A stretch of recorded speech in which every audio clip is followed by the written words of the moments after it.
পেটের সমস্যা আছে, গ্যাস অ্যাসিডিটি কোষ্ঠকাঠিন্য হচ্ছে, জল খেলেও মনে হয় যে পেটে গ্যাস হয়ে যাচ্ছে, সকালবেলা ঘুম থেকে উঠে তোমাকে গ্যাসের ওষুধ খেতে হচ্ছে, এমনকি জল পর্যন্ত খেলে সেই জলটা পর্যন্ত গ্যাস হয়ে যাচ্ছে, ব্যায়াম করতে পারছো না, এক্সারসাইজ করতে পারছো না। চলো আজ আমি 3টি প্রাণায়াম নিয়ে এসেছি।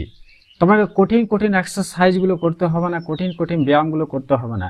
তোমরা যদি বাড়িতে বসে এই আধ ঘন্টা করে সময় দিয়ে এই 3টি প্রাণায়াম যদি করতে পারো, পেটের যাবতীয় সমস্যা থেকে শুরু করে শরীরে প্রায় 90% রোগকে মুক্ত করবে এই 3টি প্রাণায়াম। এই 3টি প্রাণায়াম তোমরা যদি করতে পারো, শরীরকে সারা জীবন সুন্দর এবং সুস্থ রাখতে পারবে। তো নমস্কার বন্ধুরা, যে পাত্র যোগা চ্যানেলে সবাইকে জানাই স্বাগত। চলো আজ আমি দেখাবো এই প্রাণায়ামগুলো সকলের জন্য, যারা রোগগ্রস্ত আছে তাদের জন্য, যারা রোগকে আক্রান্ত নেই, সুস্থ সুন্দর সবল শরীর আছে, তারা যদি করতে পারো সারা জীবন একটু সুন্দর স্বাস্থ্য পাবে। তো চলো এক এক করে আমি দেখাবো যে কিভাবে এই প্রাণায়ামগুলো করবে। যারা কঠিন আসন করতে পারো না, যারা হার্ড পরিশ্রম করতে পারো না, বা যারা আসন ব্যায়াম করতে পারো না, তারা যদি শুধুমাত্র এই প্রাণায়ামগুলো করো এবং বেশ কিছু নিয়মগুলো তোমরা যদি পালন করে চলো, তাহলে তোমাদের পেটের যে সমস্যা তা চিরতরের মতো দূর হবে। শুধু পেটের সমস্যা নয়, এই প্রাণায়ামগুলো করলে মানুষের মন, মানসিক মস্তিষ্ক সমস্ত কিছু, মানসিক ডিপ্রেশন থেকে শুরু করে শরীরের প্রায় 90% রোগকে দূর করে এই প্রাণায়াম। তো চলো বেশি দেরি না করে আমি সোজা প্রাণায়ামে চলে যাই। আমার একটা ছোট্ট অনুরোধ, ভিডিওটি যদি মনে হয় যে এটি আমাদের সত্যি উপকারে আসবে, তাহলে একটা লাইক করে বন্ধু আত্মীয়দের শেয়ার করতে ভুলবে না। যদি নতুন কোনো বন্ধু এসে থাকো, চ্যানেলটি সাবস্ক্রাইব করে রাখবে। আমরা প্রতিনিয়ত এই ধরনের ভিডিও তোমাদের জন্য নিয়ে আসি। তো চলো আমি শুরু করি। আমরা সর্বপ্রথম আমি যে আসনে বসে আছি এটি হচ্ছে সুখা আসন। তো তোমরা চাইলে পদ্মা আসন, সুখা আসন, যে কোনো আসনে বসে করতে পারো। আমি সুখা আসনে বসে করে দেখাচ্ছি, তোমরা পদ্মা আসনে যদি বসে করতে পারো খুবই ভালো। এইভাবে আমরা বসবো, মেরুদণ্ড আমাদের স্ট্রেট থাকবে।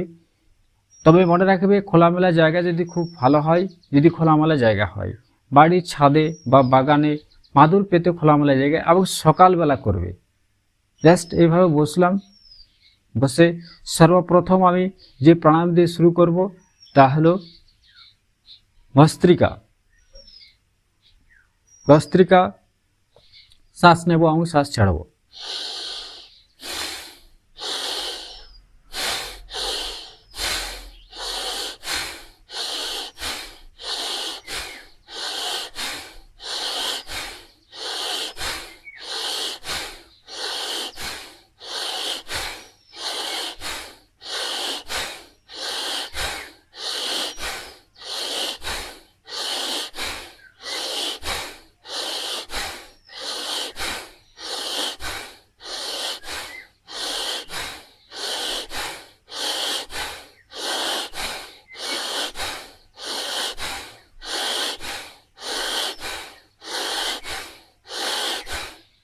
এই যে ভস্ত্রিকা, এই ভস্ত্রিকা আমরা নাক দিয়ে শ্বাস ছাড়ছি, নাক দিয়ে শ্বাস নিচ্ছি, এবং এই ভস্ত্রিকা করার সময় আমরা সেই বুকের ডায়াফ্রাম খাঁচার মধ্যে একটা বেলুন রাখা আছে, সেই বেলুনকে শ্বাস দিয়ে ফুলাচ্ছি, আবার শ্বাসকে বাইরে বের করে দিচ্ছি।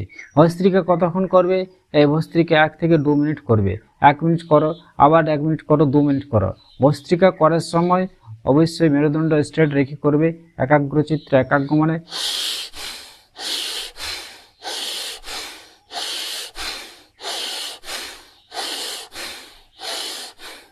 এইভাবে ভস্ত্রিকা করলে কি হয়, শরীর পুরো ফ্রি হয়ে যায়।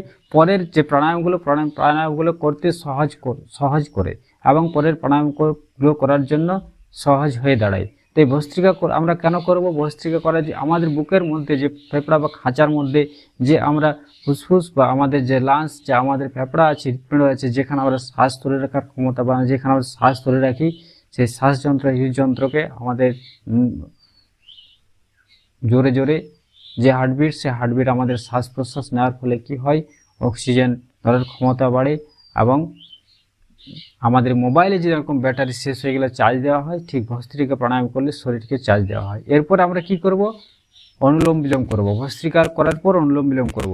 এই বাম হাত দেওয়ার মুদ্রা আমি এইভাবে রেখে দেবো হাঁটুর উপরে, এবং ডান হাত দিয়ে ডান হাতের বৃদ্ধ আঙ্গুল এইভাবে নাকের ডান পাশের ছিদ্রকে হালকাভাবে চেপে ধরবো। এবং সবসময় মনে রাখবে, অনুলোম বিলোম করার জন্য যে এটা নাড়ি শোধন প্রাণায়ামও বলা হয়, তো অনুলোম করার জন্য সব সময় আমরা মনে রাখবে যে আমরা নাকের বাম ছিদ্র দিয়ে শুরু করব এবং বাম ছিদ্র দিয়ে শেষ করব।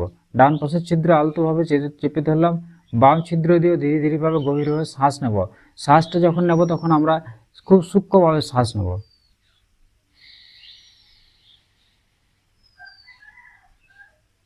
শ্বাস নেওয়া হয়ে গেল বাম ছিদ্র দিয়ে, এই দুটো আঙুল দিয়ে বাম ছিদ্রকে চেপে ধরলাম এবং বাম ছিদ্র দিয়ে যে শ্বাসটা নিয়েছিলাম সেই শ্বাসটা আমরা ডান ছিদ্র দিয়ে ধীরে ধীরে যে সময় ধরে আমরা শ্বাস নিয়েছিলাম তার দ্বিগুণ সময় ধরে আমরা শ্বাসটা বাইরে ছেড়ে দেব।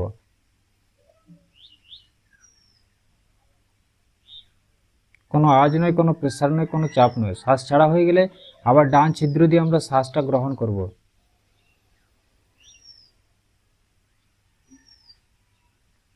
শ্বাস গ্রহণ হয়ে গেল, এবারে ডান ছিদ্র আমি বুদ্ধ আঙ্গুল দিয়ে চেপে ধরলাম, বাম ছিদ্র দিয়ে শ্বাসটা বের করে দিলাম। এইভাবে চিরন্তর চলতে থাকবে। শ্বাস ছেড়ে দিলাম, আবার শ্বাস নেব বাম ছিদ্র দিয়ে।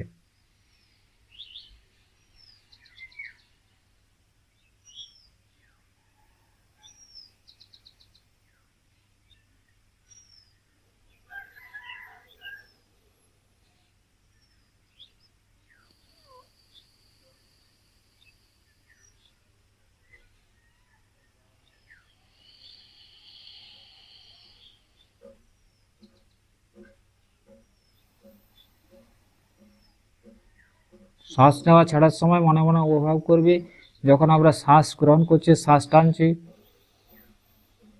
তখন আমাদের বুকের মধ্যে একটা বেলুন আছে, বুকের ভিতরের মধ্যে সেই বেলুনকে আমরা শ্বাস দিয়ে ফুলিয়ে দিচ্ছি। সেইভাবে মনে মনে অনুভব করবে এবং শ্বাসটা যখন বাইরে বের করে দিচ্ছি, বেলুনের থেকে হাওয়াটা বাইরে বের করে দিচ্ছি।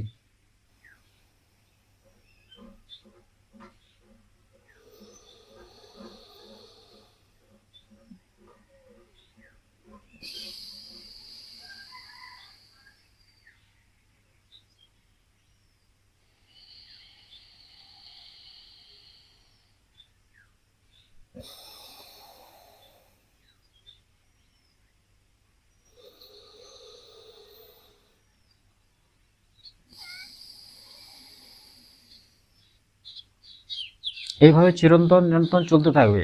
একটা কথা মনে রাখবে, মুখ দিয়ে কোনো শ্বাস প্রশ্বাস নেবে না, শ্বাস প্রশ্বাস ছাড়বে না। আমি যেহেতু কথা বলছি এই কারণে, যেহেতু তোমাদেরকে আমি শেখার জন্য। প্রাণায়ামগুলো করার সময় মুখ খোলা রাখবে না, কোনোভাবেই কোনো প্রকার কথা বলবে না। সঠিকভাবে যেভাবে আমি দেখালাম ঠিক সেইভাবে করবে। কতক্ষণ করবে? অনুলোম বিলোম বা নাড়ি শোধন প্রাণায়াম 1 মিনিট 2 মিনিট করব। 1 মিনিট 2 মিনিট করার পরে কি করব? কপালভাতি করব। কপালভাতি করার জন্য দুটো হাতকে আমি রেখে দিলাম ধ্যান মুদ্রায় হাঁটুর উপরে। এবারে আমি শ্বাসকে জোরে জোরে অর্থাৎ সেকেন্ডে একবার করে নাক দিয়ে, নাকের ছিদ্র দিয়ে শ্বাসকে বাইরে বের করব। এখানে কপালভাতি করার সময় মনে রাখবে যে শ্বাস আমি যে নেব, শ্বাস যে আমি গ্রহণ করব, এইভাবে শ্বাস গ্রহণ করার আমার দরকার নেই। অটোমেটিকলিভাবে শ্বাস আমার ভিতরে প্রবেশ করবে। আমার সবসময় মনে রাখতে হবে যে শ্বাসটা আমি যে বাইরে বের করছি, সে বাইরে বের করার প্রতি আমাকে বিশেষ করে নজর দিতে হবে বা মনে রাখতে হবে। দেখো, সেকেন্ডে একবার যখন শ্বাসটা আমরা বাইরে বের করব তখন আমাদের পেট ভিতরের দিকে ঢুকে যাবে এবং ছেড়ে দেবো, তখন শ্বাস অটোমেটিক আমাদের প্রবেশ করবে। যতবার আমরা শ্বাসকে, আমরা যেরকম মোমবাতি বা কোনো সামনে যদি প্রদীপের শিখা জ্বলে, মোমবাতি জ্বলে, আমরা যদি ফু দিয়ে নেভানো হয়, ঠিক জাস্ট এইভাবে নাক দিয়ে, নাকের ছিদ্র দিয়ে শ্বাসটা বাইরে বের করব। যতবার শ্বাস বাইরে বের করব ততবার আমাদের পেট ধাক্কা খাবে।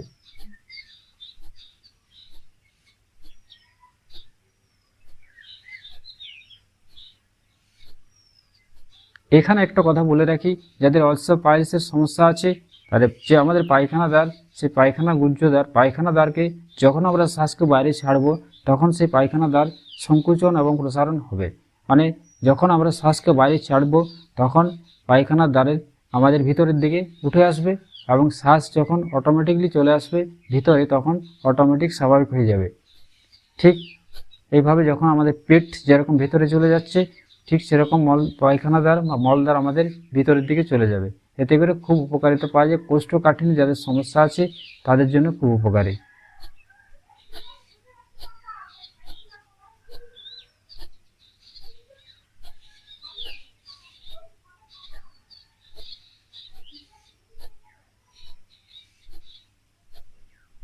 সবসময় মনে রাখবে মেরুদণ্ড পিঠ দাঁড়া শীষ দাঁড়া মেরুদণ্ড সোজা স্ট্রেট রেখে বসে করতে হবে।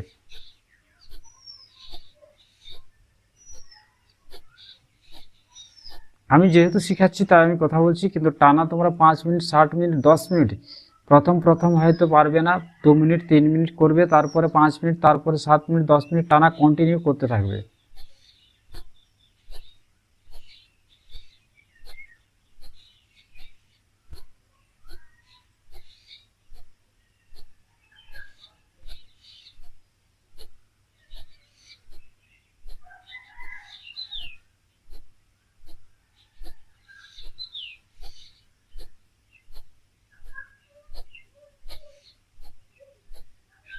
এখানে মনে রাখবে মুখের মধ্যে কোনো আমার আওয়াজ হবে না, এবং মুখের মধ্যে অনেকেই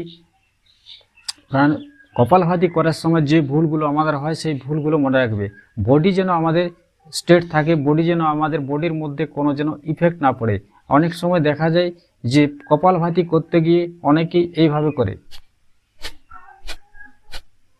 এই পদ্ধতিগুলো ভুল, এইভাবে করা যাবে না। সম্পূর্ণভাবে সঠিক পদ্ধতি আমি যেভাবে দেখাচ্ছি একদম নির্ভুলভাবে সঠিকভাবে এইভাবে করবে।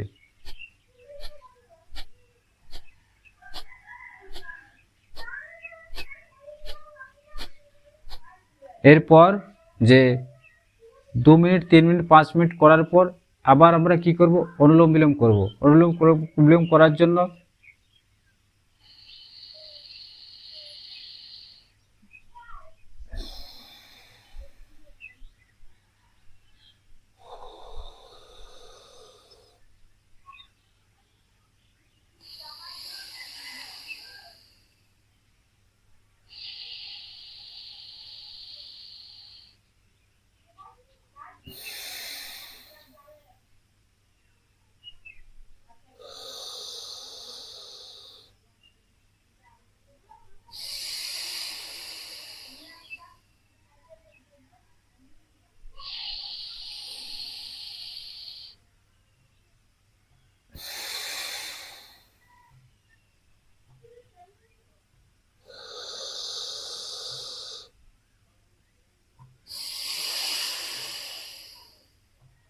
অবশ্যই মনে রাখবে অনুলোম বিলোম করার সময় কোনো জোর জবরদস্তি পূর্বক হয়, কোনো প্রেসার দিয়ে শ্বাস এইভাবে শ্বাস নেবে না, খুব সূক্ষ্মভাবে শ্বাস নেবে। শ্বাস যতক্ষণ নেব তার দ্বিগুণভাবে শ্বাস আমরা ছাড়বো। এইভাবে যে সময় ধরে হয়তো আমরা 10 সেকেন্ড ধরে শ্বাসটা নিলাম, 20 সেকেন্ড ধরে আমরা শ্বাসটা বাইরে বের করব। এইভাবে কন্টিনিউ চলতে থাকবে অনুলোম বিলোম। অনুলোম বিলোম 2 মিনিট 5 মিনিট, প্রথম 2 মিনিট, তারপর 5 মিনিট। প্রথম অভ্যাসে 1 মিনিট 2 মিনিট করবে, তারপর কপালভাতি করবে। ধীরে ধীরে একটু করে সময়টা বাড়ানোর চেষ্টা করবে, তারপর কপালভাতি করবে।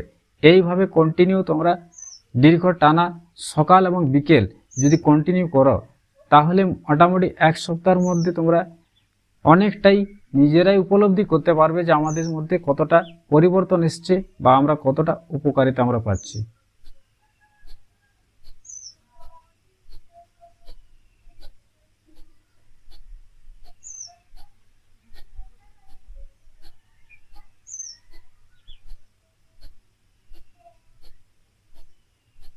এখানে একটা কথা বলি, যাদের পেটের সমস্যা, পেটে ভুট ভাট আওয়াজ হয় বা গ্যাসের সমস্যা প্রচুর থাকে, তারা এই কপালভাতি করার সাথে সাথেই তোমরা উপলব্ধি করতে পারবে এই পেটের নাভির মধ্যে এখানে সেখানে চিমচিম ব্যথা হবে। তবে প্রথম যারা অভ্যাস করবে অবশ্যই স্লোভাবে করবে, অর্থাৎ সেকেন্ডে একবার করারই চেষ্টা করবে, খুব স্পিডও করবে না। সেকেন্ডে তার থেকেও বেশি সময় ধরে করবে, হয়তো সেকেন্ডে 40 বার 50 বার করবে, মিনিটে হয়তো 40 বার 50 বার করবে, সেকেন্ডে একবার। স্লোভাবে করবে, প্রথম ধীরে ধীরে করবে। পেটে ব্যথা হতে পারে, এটা অনুভব, কোনো অসুবিধা নেই। যাদের সমস্যা আছে পেটের সমস্যা বা গ্যাস অ্যাসিডিটি হয় তাদের ব্যথা এখানে সেখানে ব্যথার অনুভব হতে পারে।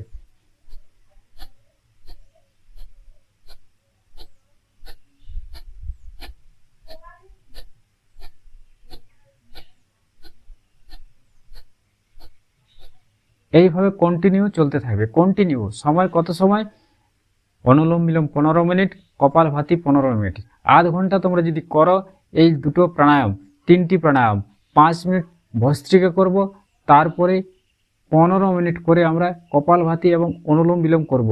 যদি কঠিন আসনগুলো, কঠিন ব্যায়ামগুলো তোমরা যদি করতে না পারো, এই 3টি প্রাণায়াম করো, তোমাদের শরীরে শুধু পেটের গ্যাস, অ্যাসিডিটি, কোষ্ঠকাঠিন্য নয়, শরীরের যাবতীয় সমস্যা প্রায় 90% রোগকে এই প্রাণায়ামগুলো ঠিক করে থাকে।